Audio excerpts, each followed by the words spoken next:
Time now for the Casey Ingram Show on WSTU. The opinions expressed are those of the program host and guest and not necessarily those of WSTU. WSTU does not endorse products that may be mentioned. Any reproduction or retransmission of this broadcast is strictly prohibited without written consent of WSTU. It's time to call in with your questions and comments at 220-9788, 220-WSTU. And now, here's Casey Ingram.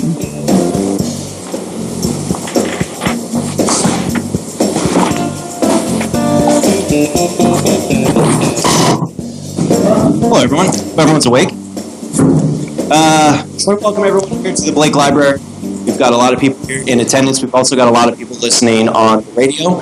My name is Mike Thomas. I'm the news director at WSTU 1450 AM, also the morning show host. So I want to welcome everybody here to the Blake Library. Welcome everybody that's listening on the radio and also listening on our website, WSTU1450.com. We will have the show archived, so if you miss any portion of the debate or you just want to go back over it, listen to it again, you can do that on our website, WSTU1450.com. Also want to make sure that we welcome the candidates here this evening. Candidates, we want to thank you for your participation, and we're looking forward to a thoughtful and intelligent debate on all the topics here tonight. Thank you. We do have some rules to make sure that we get through today quickly. We will have 90-second opening statements for all the candidates. They will then answer a series of questions. They'll have 2 minutes to answer.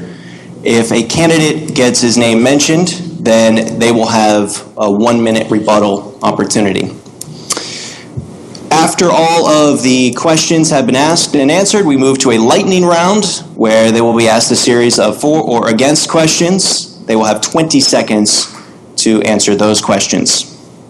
Now, the schedule is subject to the time that we have allotted to us here this evening. We got about a 1 hour for the Democratic debate. We have a 30-minute break after that, followed by a Republican debate as well here this evening. So we got a lot of stuff to get to make sure that we have time for everything. We welcome our Toastmasters again here this evening, Rich and Janet Otten from Toastmasters International. Now, candidates, it's important because we are on the radio that you state your name before answering a question. I know it'll probably feel weird because we have everyone here in attendance that'll know who you are, but the audience on the radio, they won't be able to tell who you are, so just make sure to mention your name before answering a question. We'll also end the debate with a 3-minute closing statement from each candidate. We have to make sure that we thank our sponsors. I want to thank WSTU 1450, Greg and Carol Wyatt, for letting us broadcast this debate, and also the Casey Ingram Show, which airs Tuesday evenings at 5 o'clock on WSTU. Casey Ingram has done a fantastic job of organizing these debates and putting everything together, so we really appreciate all the help from our sponsors here this evening.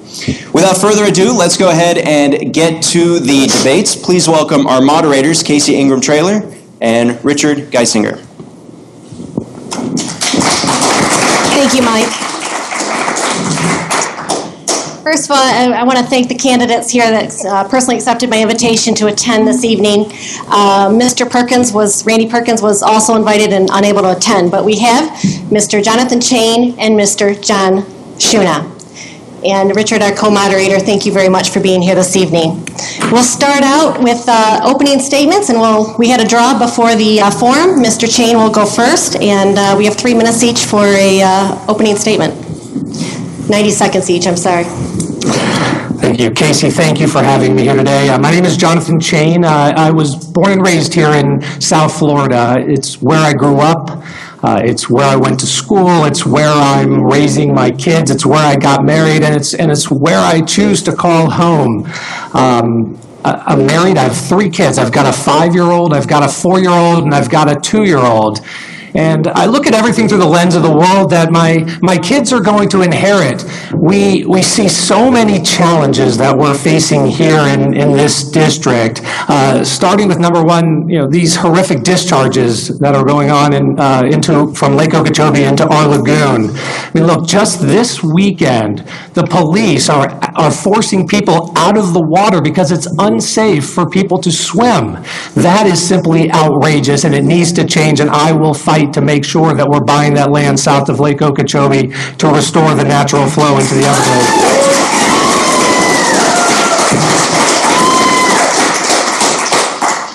And then there are other challenges we're facing. Look, education is a critical issue. As a father of 3 kids, we need to make sure we're preparing our kids for success. And our seniors, this is an important issue in this district. As the 3rd oldest district in the country, we need to make sure we're not balancing the budgets on the backs of our seniors through cuts to Social Security and to Medicare. Ladies and gentlemen, who we elect matters. We see what happens when we send the wrong people to Washington, and I need your help in order to win this. This is going to be one of the closest washed races in the entire country. It's a 50-50 swing district, and I look forward to earning your support. So thank you again. I'm Jonathan Chain. Mr. Shuna? My name is John Shuna, and I have a nice family too. I got 4 children. They are grown-ups. My daughter is there. She has just graduated from high school. And I got 3 sons in Miami who are doctors. I am an engineer. I am a scientist. I've been working in environmental issues for more than 20 years. And the reason that I am running for Congress, number 1 is the environment. Their denial of global warming, and even the chair of the Environmental Commission, Senator Jimmy Hoffman, thinks that it's a hoax. It's not just the environment, it's the ecology, it's the interaction between creatures and the environment, and we get a huge problem, especially here, with the Indian River Lagoon. I think it's not just wanting to do something about it or getting acquaintance in the last few minutes or the last week with the problems. It's really having the credentials to really make an impact and draw attention to the issue in Washington.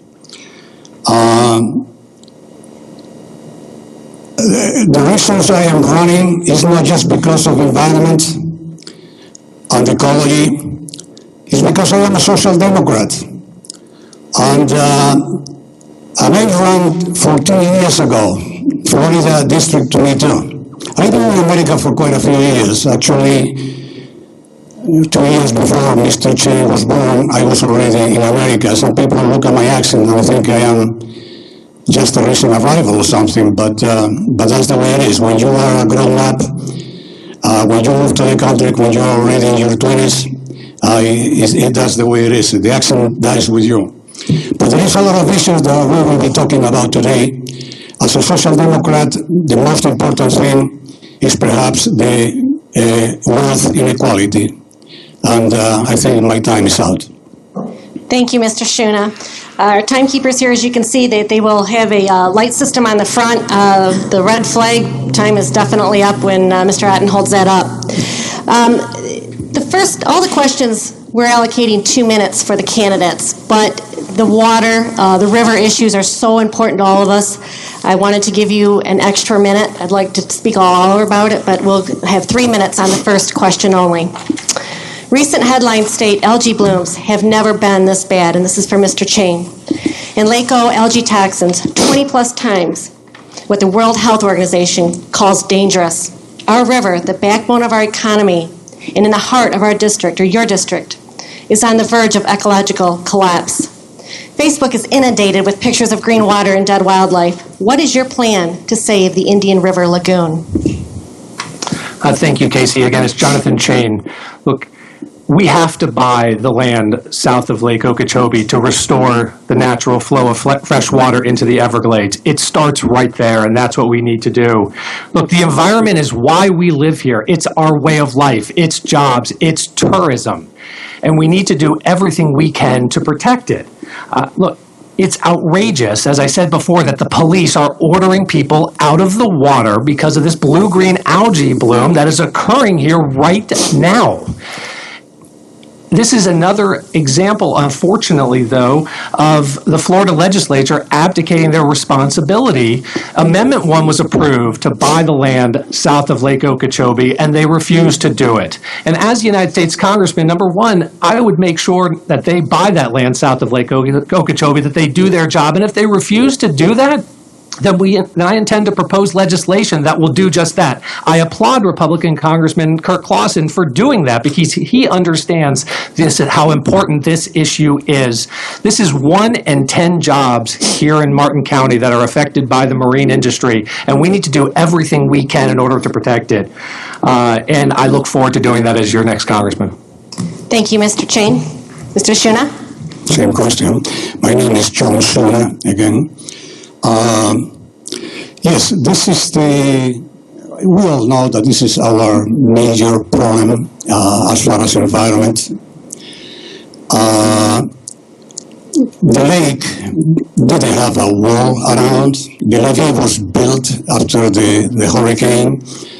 When the water is stored and there is no release, only evaporation, then phosphorus and even arsenic and some other chemicals start to increase the concentration. By the time that the level is too high because it has been raining for that year, has been very rainy, they release the water. That water has to go. There is no question about it. That water has to go. You cannot keep, when you got a lake that doesn't have other release other than evaporation, like in Salt Lake City, then you accumulate salt and you accumulate, things that normally there is no fresh water, they are getting accumulated. And it's okay that they spend money in storage facilities and trying to clean phosphorus and stuff like that. That's good. But still, the water has to go south. Because not only because that way is not going to be releases to the estuaries that they are being killed, and not just in the east side, okay, all the Indian River Lagoon, but also the Tampa estuaries are suffering similarly. So the water is going to go south. We need to buy that land, and as he mentioned, Amendment 1 provided the funds for that, and it's a matter of being strong, convey the issue to the people over there. Unfortunately, we got only 11 scientists in Congress. All right. We got a lot of lawyers, probably 70% of them are lawyers, but we don't have scientists. And so I think that I have been working many years since President Carter. I wrote a letter to President Carter that eventually was copied by the Business Week, and you can go to my website and see. But I've been concerned with CO2 in the air and all kinds of pollution in the environment, all right? So I will do my best to not just talk about it, because it's easy to learn about this topic in 2 weeks or 3 weeks. Take a few opportunity pictures, on the river, and that's it. Now, I know what is going on. I know that you cannot hold the water in the lake.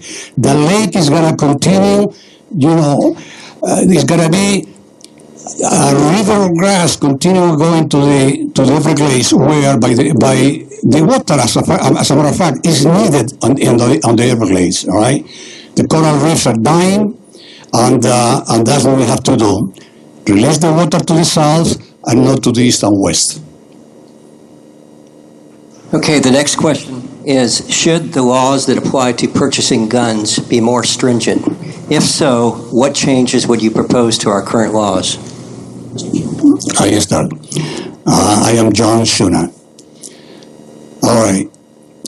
We need gun control. And 89% of people in America say that we need gun control. But then we got this lobbying, strong PACs lobbying in Washington, and nothing is being done because they are buying all the congressmen. It's not just the NRA. That's a very effective PAC. Also is the Israeli PAC, which my opponent over here is one of the beneficiaries of that. And it's not only him, it's 70% of our congressmen. They have this obligation to do as the master says, all right? We are spending $11 million a day helping Israel every single day. They spend $100 million dollars a year buying congressmen. 2/3 of our congressmen are taking money from the AIPAC, and same thing with the gun control issue. There are so many, they are buying so many, especially Republicans. I mean, young Republicans don't have an issue with that. They feel that we are in the Western times, you know, the old Western mentality, frontier days where we gotta be armed to the teeth. There is no justification these days. We are in the 21st century. The Indians, they have been decimated and there is no threat from them. And the same thing from, used to be a lot of animals on the wild and used to be dangerous. They have been annihilated. So, you know, and in the old days, those musketeers, they will take a shot and they have to reload and they will take minutes. These days they have these assault rifles that they kill 50 people, 100 people in just a matter of 2 minutes. Thank you. All right? Time's up. Thank you. This is Jonathan Chain. It was 4 years ago that 26 kids and teachers were murdered at Sandy Hook. At the time, we thought something has to change. And now, 4 years later, Charleston, San Bernardino, and now 49 members of our LGBT community were murdered in Orlando, and the killer came from right here in the 18th District. I'm running for Congress because something has to change.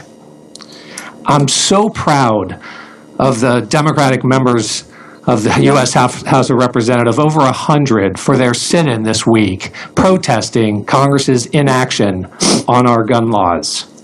The Republicans won't even call a vote on no-fly, no-buy, or universal background checks, or the gun show loophole.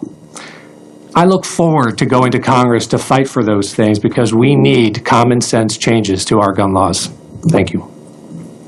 Thank you. Mr. Chain, the next question is for you as well. Thank you, folks. We're short on time. We have a lot of questions. We're not going to get to them all. I know you want to applaud their answers, but if we can just roll through the questions, it'd be really helpful. But thank you. Mr. Chain, illegal immigration is one of the top concerns for many Americans. From the cost of taxpayer-funded benefits for illegals to not being able to adequately secure our borders, Americans want a solution to stop illegal immigration and still warmly welcome, as we always have, those who enter our country legally. What would you propose to strengthen our borders and bolster immigration laws? Thank you, Casey. Again, Jonathan Chain. You know, we are facing so many challenges in our country today, and you know, we see what's happening right now with immigration, and it troubles me greatly that we're attempting to blame the problems we're having in this country on people of different races, religions, and that's not who we are as Americans. You know, I think a lot about my grandfather. In the early 1930s, he spent more than a year and a half trying to come to the United States from Europe. And when he finally was able to get here, he started a small business. He raised a family. He accomplished the American dream. And that's who we are. And I don't want to see us engage in any type of conduct that would change who we are, the fabric of who we are. We certainly need to make sure we have legal immigration into our country, but we need to make sure that we're not forgetting who we are as Americans. Mr. Shuna? All right. First of all, we need to make sure that we have a database where the employers can verify. It's called e-verify. And because if they know that they can, you know, immigrants can come and they can find a job, and sometimes being abused because they know they are illegals and they might even take less than the minimum salary often. So First of all, we need to have a database, and or we already have the database. It's E-Verify, and there is 600,000 employees that they are already they are using the database. So that will limit the incentive to come because they will have difficulty finding a job. However, if for any reason there are people coming able to go through the border, and they are not in hiding. They are not in caves, they are not in hiding. They are doing your landscape, they are taking care of some of your kids. They are working in every kitchen. So if we allow these people to stay for 8, 10 years, 5 years, whatever it is, it's not fair that once they have been here working for meager salaries and paying taxes and everything, and then their families are broken down and they send, to Mexico or whatever.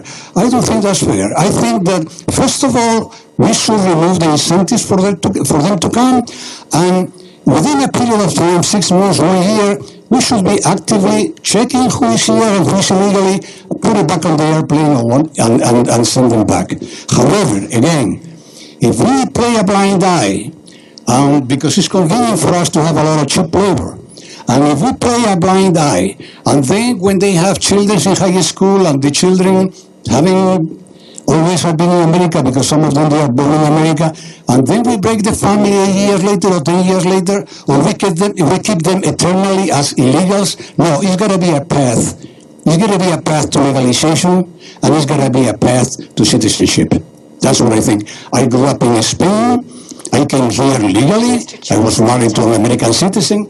But, it's the same situation with them. They are illegal, but it's going to be, if they're allowed to stay, it's going to be a path to citizenship and legalization. We need to pay attention to the red light. Thank you very much. Our next question. Our national debt is now over $18 trillion. What would you propose to help reduce the national debt? And would you propose a mandatory balanced budget amendment? Is that working? Mr. Shuna, do you want me to repeat the question? Yes, please. I know it's about the national debt. Our national debt is now over $18 trillion. Yeah. What would you propose to help reduce the national debt? And would you propose a mandatory balanced budget amendment? Yes.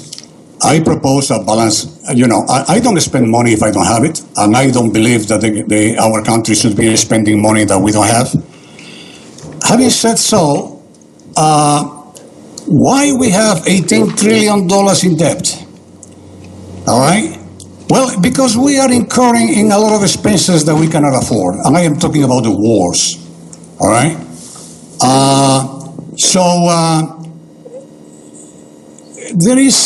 There is a mandatory budget that we cannot change much.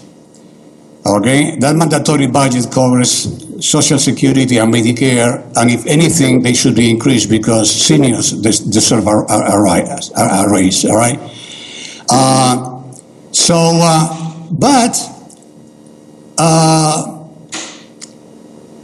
The war in Iraq cost a lot of money, probably $5 trillion. They say $3 trillion, but $5 trillion, all right? Vietnam was the same thing. Okay, years and years spending money like crazy, and then Reagan went to the Star Wars stuff, and and he was able to get Greenspan to approve another $2.7 trillion for that project. So we keep spending. We got a military budget that is under, and the Republicans, they say it still is small. We should have more. We already spend more than 11. If you rank the people, the nations by spending in military, we spend more in our military. Currently, it's $150 billion. That's more than the military budgets of the next 11 countries ranking down there, following us. And that includes China, includes Russia, includes Britain, includes France, Australia, Canada, I got the listing. I mean, you can find the listing. Thank you very much. So yes, it should be, we should have a balanced budget, but we need to prioritize our expenditures. Thank you. Again, Jonathan Chain. As you mentioned, the national debt is over $18 trillion. The smartest way to pay down our debt is by allowing the rate of debt to GDP to decline over time, not immediately. This is not unlike someone who has a mortgage on their house. You don't pull your kids out of school, stop eating, and pay it off immediately. That would hurt too much. You pay it over time, and so that's how I would handle the debt. Thank you, Mr. Chain. Our next section, we're going to break this up a little bit, is a lightning round. The candidates were given these questions ahead of time, and I'm simply going to ask them if they are for or against the question. Should they need to expound on their answer, they'll have 20 seconds. But most questions will be just simply for or against. So we'll start with, I think it's Mr. Chain this time. For or against, will you vote for or against a congressional resolution that our nation was founded under Judeo-Christian values and is one nation under God? Against. Mr. Shuna? No. Our nation was founded by secular forefathers. They call it deists, but that's wrong. And we don't have, there is not a single mention of Christianity or religion and on our Constitution. Thank you, Mr. Shuna. We got to keep this round really quick. Please just expound if you need to. I'm also offering all the candidates additional time on the Casey Ingram Show where you'll be able to discuss any of these issues in more detail. Next question, Mr. Shuna. Will you vote for or against the federal decriminalization of marijuana? I don't find any problem with marijuana. It's a medicinal drug. My name is John Shuna again, I'm sorry. Yeah, it's a medicinal drug. Mr. Chain? I'd vote for it. Mr. Chain, will you vote for or against a congressional law defining marriage as the union between any two people of legal age? Yes, absolutely. Mr. Tuna? You marry whoever you love. Mr. Tuna, will you vote for or against legislation that restricts all candidates' campaign financing to donations originating from legally registered individuals who reside in the candidate's district? Could you repeat the question? I certainly will. Will you vote for or against legislation that restricts all candidates' campaign financing to donations originating from legally registered individuals who reside in the candidate's district? I still don't. Well, the only people that cannot vote is foreigners. I don't see anybody can participate and donate. Is that Okay. all right? Mr. Chain? Yes, but I think it should go further. Okay. Mr. Chain, will you vote for or against legislation requiring that members of Congress are subject to all laws and regulations that apply to U.S. citizens without exclusion, exception of special benefit? This would abolish existing laws that do not conform to the new legislation. Yes, but it's a complicated issue, and I think I'd need to know more about Certainly. the legislation. Mr. Tuna? Again, can you repeat because it's... Will you vote for or against legislation requiring that members of Congress are subject to all laws and regulations that apply to U.S. citizens without exclusion, exception, or special benefit? Again, it's... I don't know if I understood properly because it's kind of twisted question, but you know, what I think is that no foreign companies should be allowed to participate in our, you know, providing monies for candidates. Okay. Mr. Tuna, will you vote for or against supporting state sovereignty over federal powers when the primary point of the proposed legislation is not one of the powers granted to the federal government under Article 1, Section 8 of the Constitution? I'm sorry. Okay. That's fine. Mr. Chain? I'd vote against it.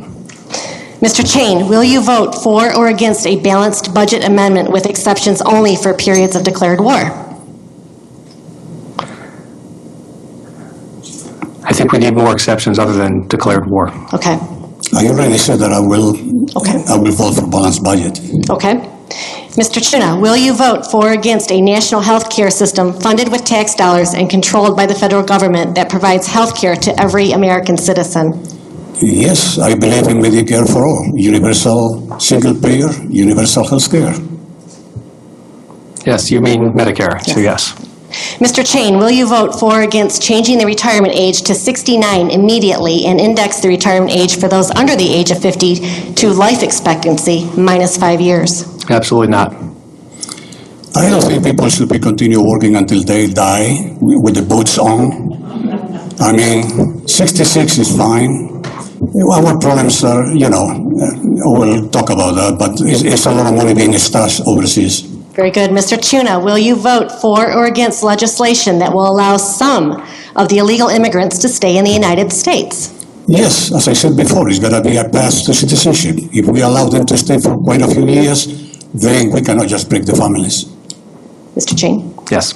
Mr. Chain, will you vote for or against federal legislation similar to Florida's Sunshine Law for elected officials and lobbyists that would require all meetings to be videotaped and to be made available on the internet and C-SPAN? I like transparency, but Florida Sunshine Law has flaws. I'm in favor of it, but it needs to be better than that. Very good. Could you repeat? Will you vote for or against federal legislation similar to Florida's Sunshine Law for elected officials and lobbyists that would require all meetings to be videotaped and made available on the internet and C-SPAN? I don't see any problem with filming and, being transparent to the nation. So, Mr. Chuna, will you vote for or against legislation that removes federal restrictions on drilling for oil in every state as well as along the U.S. coastline? you mean oil? For 30 years, my hobby has been oil fields since I was a child. And you can see my website, oildepletion.com. That was 30 years ago that I built that website. I don't believe in fracking, and I will put limits to that. Thank you, Mr. Chuna. Mr. Chain. I'd vote against any attempt to drill off our coast. Mr. Chain, will you vote for or against legislation that requires public review of at least 7 days before the final vote on any new legislation? Sure, yes. Mr. Chuna? I guess yes. Mr. Chuna, will you vote for or against a law that requires all legislation be limited to one subject and that each amendment must stand on its own with an up or down vote? It will be simpler, and because sometimes they had stuff in a pile of laws that they come together. Yeah, Mr. Chain? it should be single issue. I wish it were that Most of the easy. time. I wish it was that easy, but no, I wouldn't vote in favor of it. Okay. Mr. Chain, will you vote for or against term limits? Against. I will vote for term limits. I don't know if 8 years will be enough, or 10 years, but I don't like to see people there for 30 or 40 years. Mr. Chuna, are you for or against the death penalty in cases of premeditated murder? I am a humanist. I don't believe in death penalty. Mr. Chain? I'm against the death penalty. And we're back to Mr. Geisinger. Number 6. Local veterans want to know, do you have an overall plan to fix issues such as 3-year wait times for appeals and to prevent their reoccurrence going forward? Jonathan Chain. My dad and my father-in-law are both veterans, so this issue is very near and dear to me. First of all, we need to make sure that our military is the best in the world, so they are prepared for any eventuality. But we also need to make sure that when our veterans come home, that they receive the support and the care that they deserve for the sacrifice they made for our country. But we're experiencing a crisis in our VA system. The influx of veterans into the system due to the war in Afghanistan and Iraq is overwhelming it. In 2014, the average wait time was 115 days, and that is absolutely unacceptable. But the option isn't to simply dismantle the VA. When the VA is working, it works well.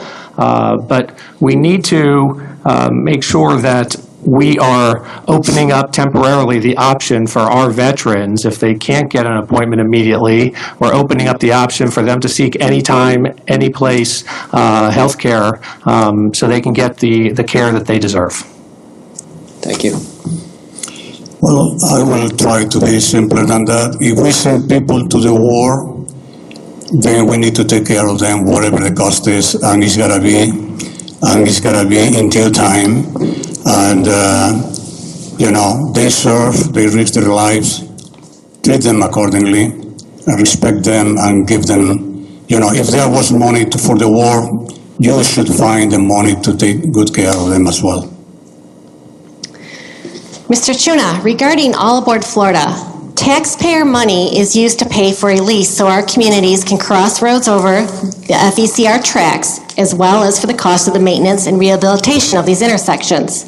According to Terry Roth, Martin, Board of County Commissioner, Deputy Engineering Director, the cost to rehabilitate an intersection in Martin County was previously $50,000 to $60,000 an intersection, but the costs are steadily increasing, with the latest invoice being over $100,000 to rehabilitate an intersection.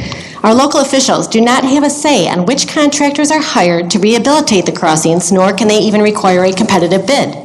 Do you believe this is acceptable? If not, as our next congressperson, what would you propose to help control the escalating cost being forced upon the taxpayers with no oversight?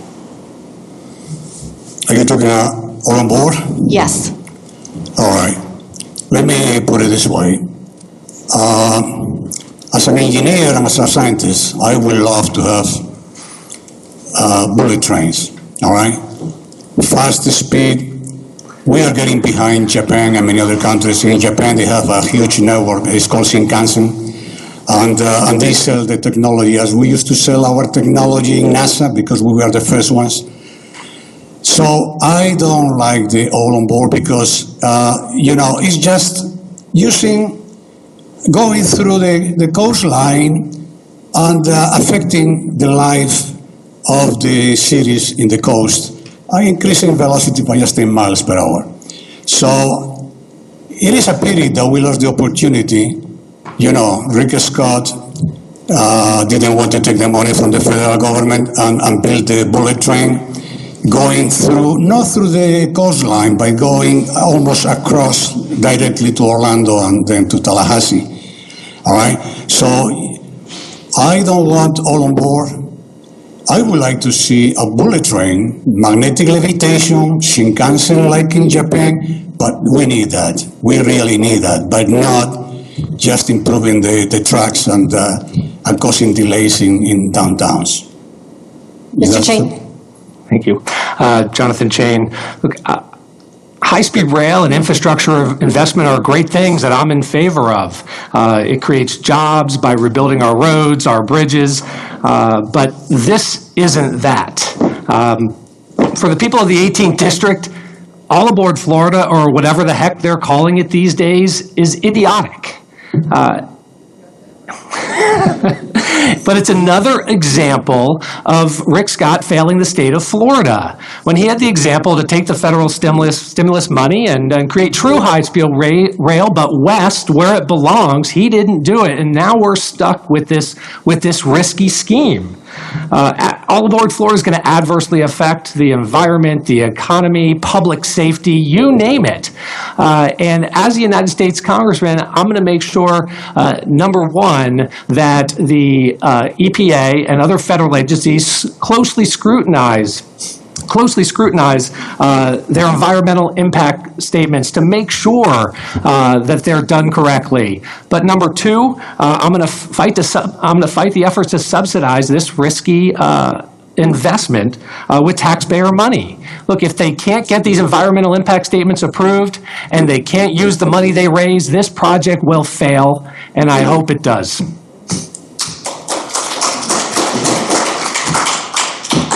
I think our residents would like to know how long you have lived in District 18 and why do you want to represent Congressional District 18 in Washington, D.C.? Jonathan Chain. I'm 43 years old. I was born and raised in Palm Beach County. I've lived there my entire life. My grandparents moved there in 1943. Back when Forest Hill Boulevard, if you know, Forest Hill Boulevard was a dirt road, and I-95 did not come all the way up here, and the Turnpike certainly didn't. And so this community just means so much to me. It's, as I said in my opening statement, it's where I grew up, it's where I'm raising my kids, it's where I got married, and I love this community so much, and I look forward to representing it because of the challenges we face. I have a unique perspective being a native here and having seen the changes that have gone on over the last 43 years, and there's been a lot. But we need to make sure that we're growing, that the growth is smart, that it's occurring in the way that we want here in the 18th District. There's a way of life that we've grown to love, and we need to make sure we're preserving it. Thank you. Sure. As I mentioned before, well, first of all, I've been in Florida for 20 years. I've been an engineer for 40 years, and I've been a teacher for 10 years. So engineers, they move around. First of all, as I said, I came here when I was in my 20s. I cannot say that I've been here all my life, but I am not running for the State House. I am running for Congress. And over there is a lot of issues. I am very qualified for not just knowledgeable about the environment, but I speak 4 languages. I've been in 57 countries.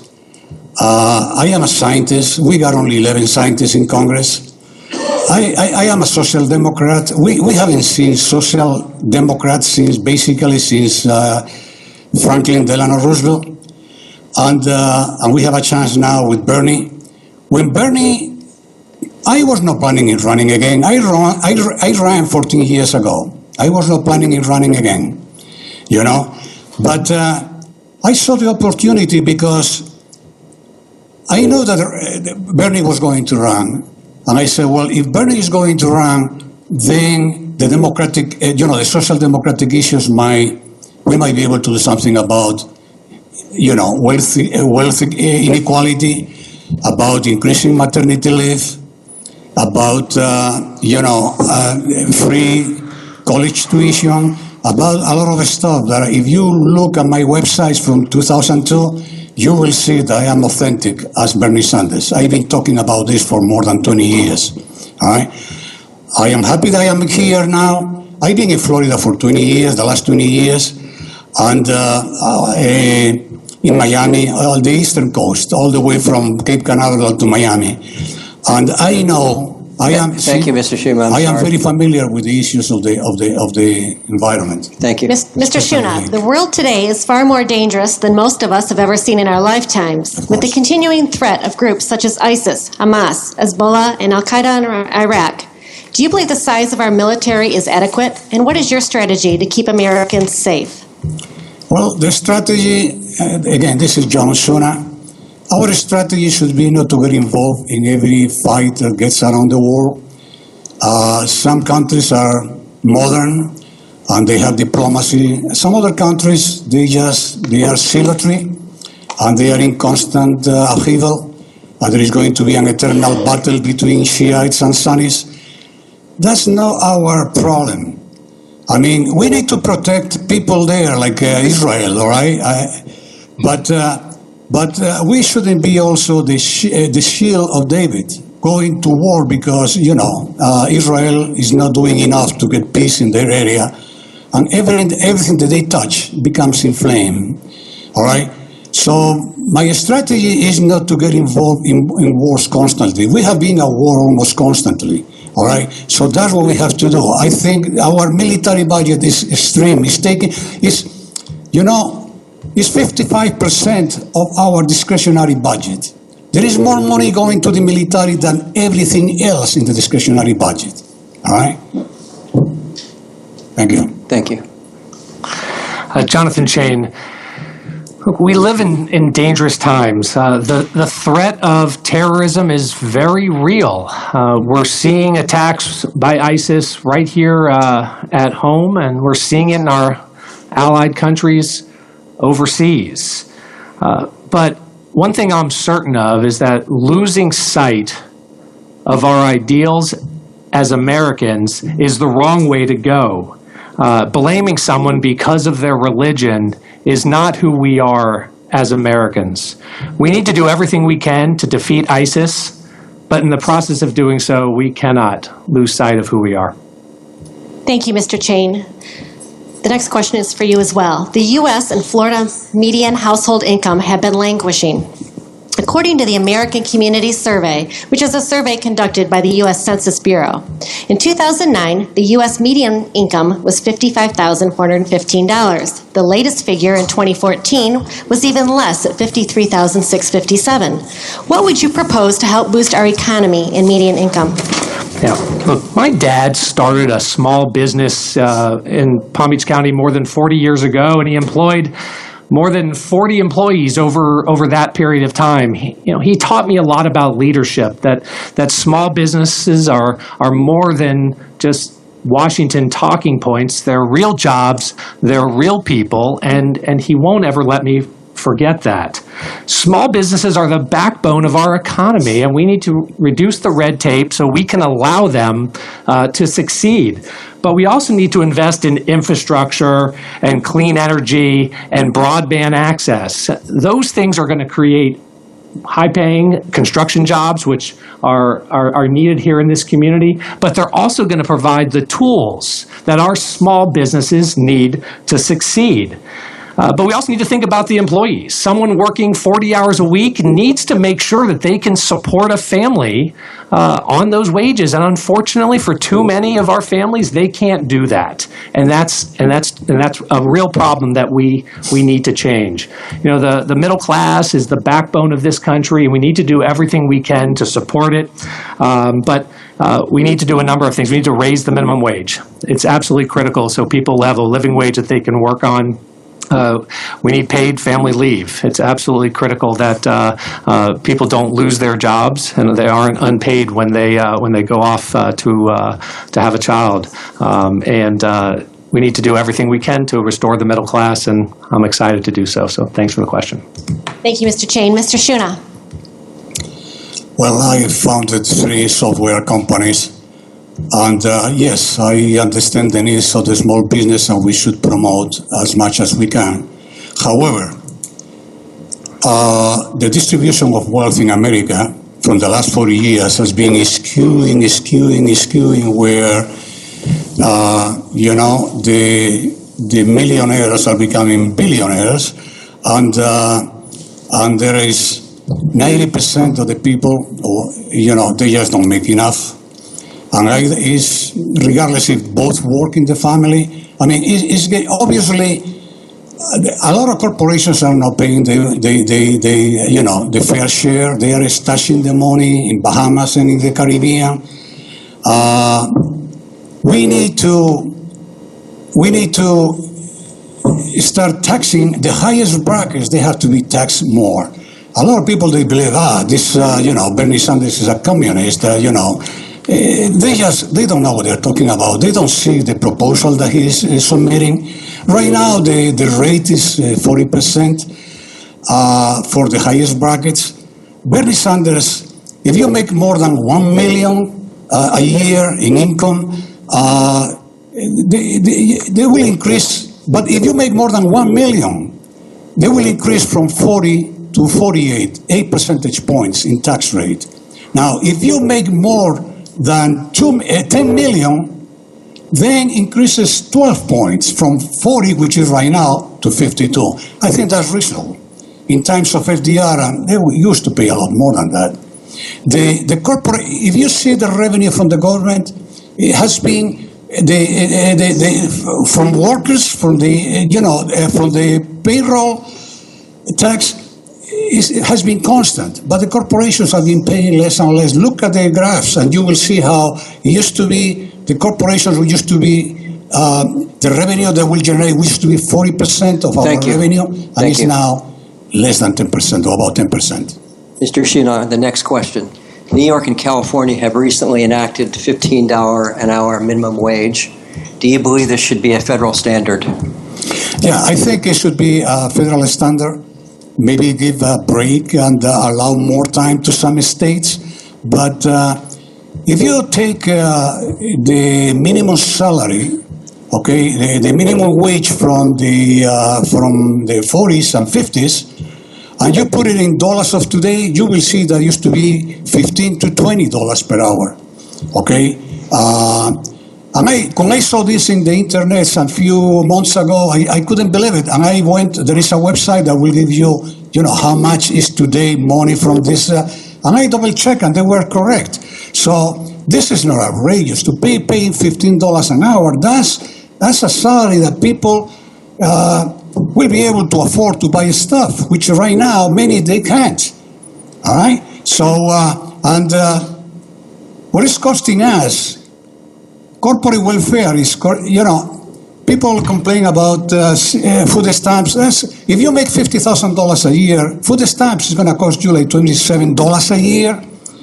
Medicare and Medicaid is going to cost you $300. Corporate welfare is going to cost you $4,000 a year. And some people, they don't realize this. They don't emphasize that aspect of the thing. Okay? People are making so little that we have to provide billions of dollars to some corporations like Walmart. So, we cannot do that. We should be paying more and don't give the welfare to those companies, pay that kind of money.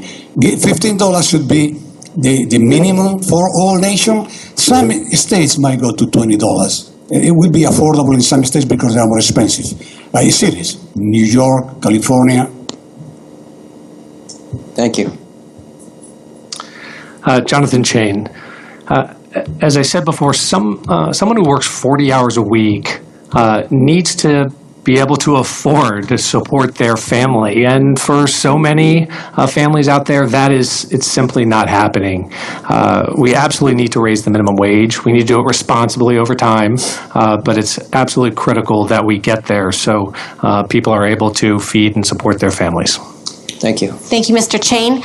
We have time for about 2 more questions. The next one is for you. The EPA finalized a rule last year titled Waters of the U.S. that is intended to clarify its responsibility in protecting certain water under the Clean Water Act. But county and municipality governments, business and farmers claim the rule expands the EPA's scope of regulation up to 78% of Florida's land. Do you support the finalized rule? That is, will you fight to protect it or move to repeal it? It is absolutely critical. Being here in the 18th district, we live in paradise. It is why we live here. It's our way of life. It's our jobs. It is tourism. It's everything that we know and love about this community. And we need to do everything we can to protect it. And while there is certainly a need for state and local governments to have a say-so in what happens here in this community, the EPA also plays a role here. That's an important role in protecting our environment. And this is a team effort. We need to make sure that whatever decisions are happening here in this community, that we have a say in it, to make sure that what happens is supported by the people here in this community, and isn't simply dictated on us by the federal government. But with that said, ultimately the number one factor is making sure that whatever we do does not impact the environment adversely that's going to affect our jobs and our way of life here in this community. Mr. Shuna. All right. The Environmental Protection Agency is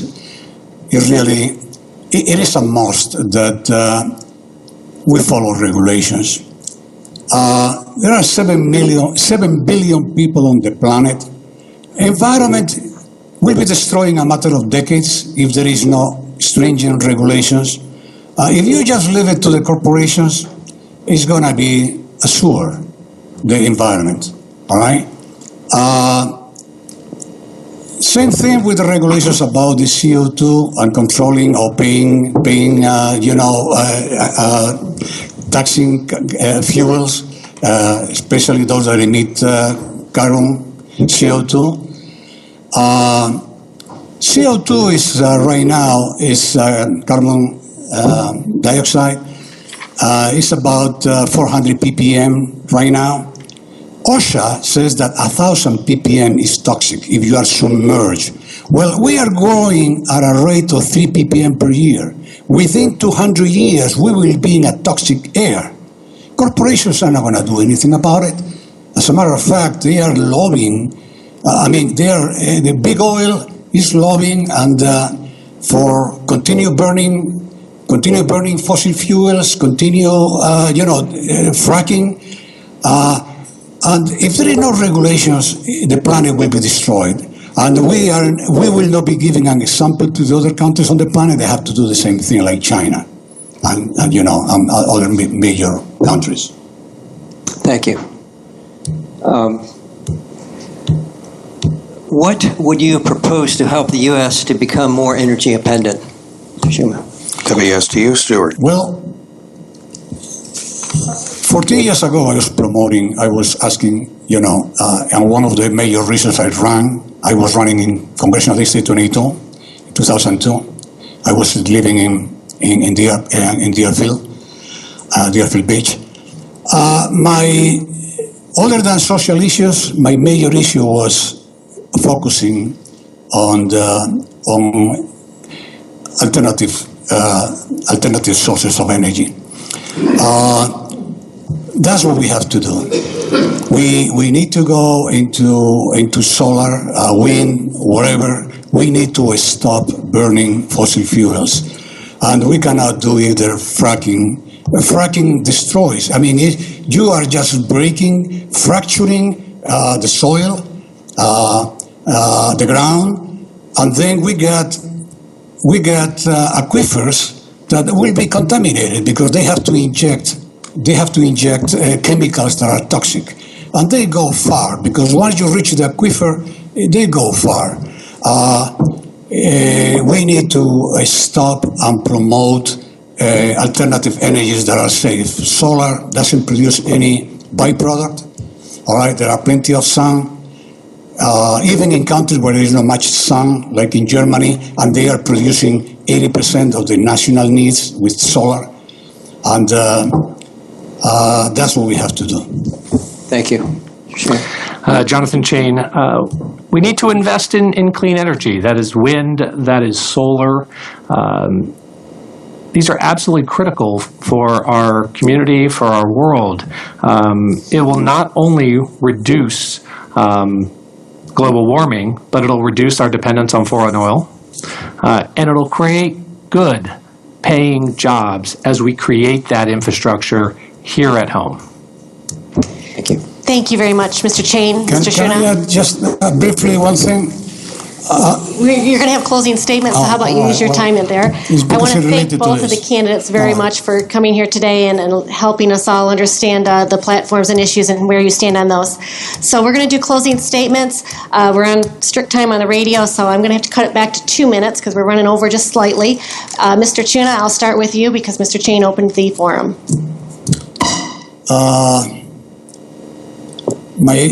John Shuna. I want to emphasize that the major danger, other than the environmental issues that we talk about, a major issue in our country is money in politics. And no, I am not just talking about Citizens United and the Koch brother. I am talking about NRA, and I am talking about the AI PAC. They are buying our congressmen. We cannot have that. And we are talking here about millions and billions of dollars that for them is a very good investment.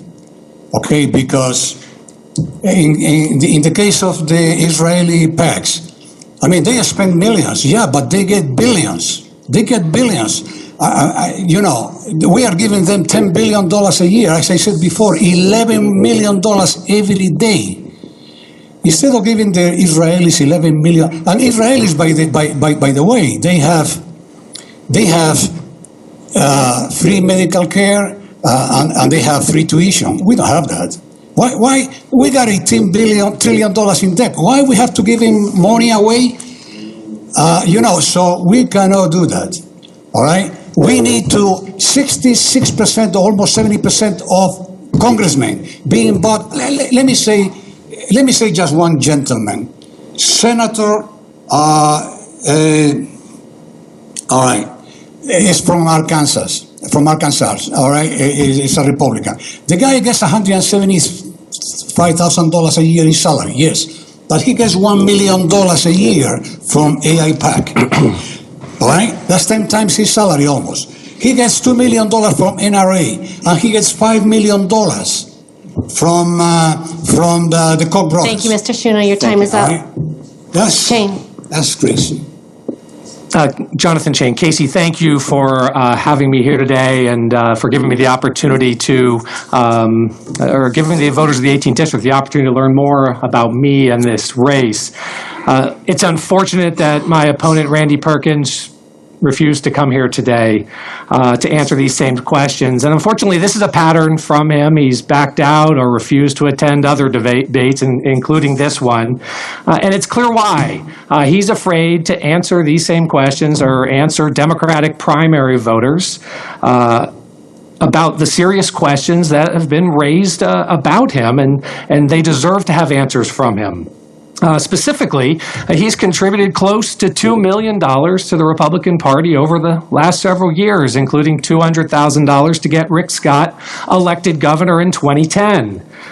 He's also contributed through his foundation to crisis pregnancy centers around the state of Florida. And they deserve to know why he re-registered as a Democrat the day before he got into this race in November to run against me in the primary. You know, it wasn't the war in Iraq that made Randy Perkins become a Democrat. It certainly wasn't the Republicans' effort to defund the government or to shut down the government over defunding Planned Parenthood that made him a Democrat. And it certainly wasn't Rick Scott's refusal to expand Medicaid that made Randy Perkins become a Democrat. So what was it? It was an open seat in a district he hasn't lived a day in his life, and all of a sudden, hallelujah, Randy Perkins is a Democrat. Well, we won't be fooled.